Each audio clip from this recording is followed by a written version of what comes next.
জীবনের সবথেকে অন্ধকার মুহূর্ত কি তা জানো? যখন তুমি মনে করো আর কিচ্ছু করার নেই, সব শেষ, কিন্তু ঠিক সেই সময়েই তোমার নেওয়া একটা ছোট্ট সিদ্ধান্ত পাল্টে দিতে পারে তোমার পুরো জীবন। আজ তোমাদের বলবো আমার পাড়ার এক ভাইয়ের কথা। আমার পাড়ার এক ভাই রাহুল ছোট থেকেই পড়াশোনায় খুব ভালো ছিল। ছেলেটি খুব মেধাবী ছাত্র বলা চলে। তার পাশাপাশি খেলাধুলাতেও খুব ভালো দৌড়াতে পারত। প্রত্যেক বছর স্কুলের স্পোর্টসে ফার্স্ট হতো। সবই চলছিল ভালোই।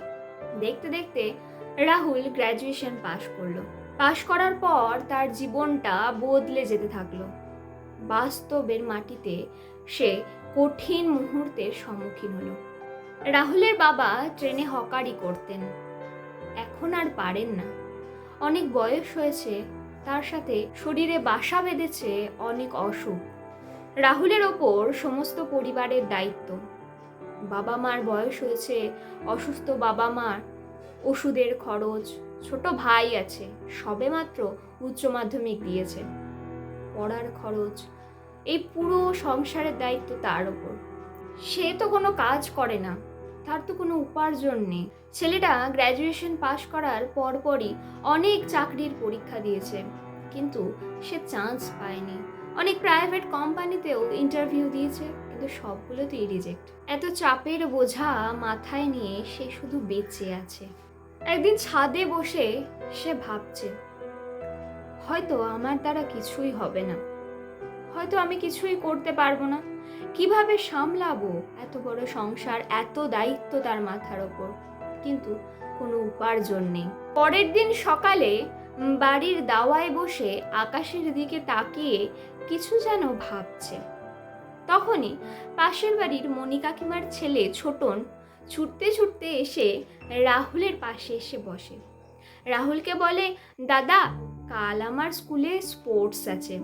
আমি তো শুনেছি তুমি খুব ভালো দৌড়াতে পারতে, তুমি প্রত্যেক বছরই স্কুলের স্পোর্টসে ফার্স্ট হতে। আমার এই জুতোটা আছে, দেখো না, জুতোটা একটু ঠিক করে দাও।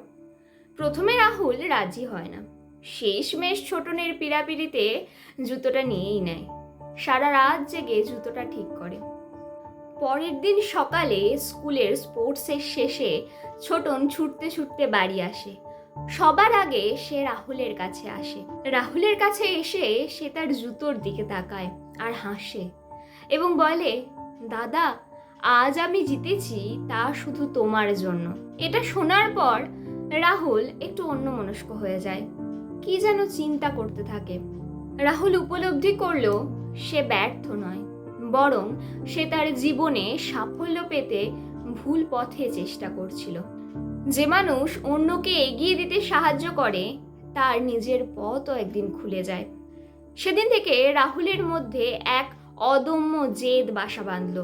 সে আরও স্কিল শিখতে শুরু করলো, সে দৌড়াতে শুরু করলো এবং ধীরে ধীরে অক্লান্ত পরিশ্রমের পর সে একজন সফল স্পোর্টস ট্রেনার হলো।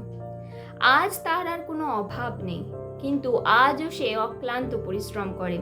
সে এখন শহরের খুব বড় নামকরা স্পোর্টস ট্রেনার। তার ট্রেনিং সেন্টারে অনেক ছেলে মেয়ে ট্রেনিং নিতে আসে এবং সে সবাইকে জীবনে এগিয়ে যেতে সাহায্য করে। কিভাবে কঠিন সময়ের মোকাবিলা করতে হয় সেই উপদেশই সে সবাইকে দেয়। যখন তুমি মনে করছো সব কিছু শেষ আর কিচ্ছু করার নেই, জানবে তখনও একটা শেষ চেষ্টা তোমার বাকি আছে। কে বলতে পারে, হয়তো এই শেষ চেষ্টাটাই তোমাকে সাফল্যের চূড়ায় পৌঁছে দেবে। সবাই ভালো থাকবেন, সুস্থ থাকবেন। নমস্কার।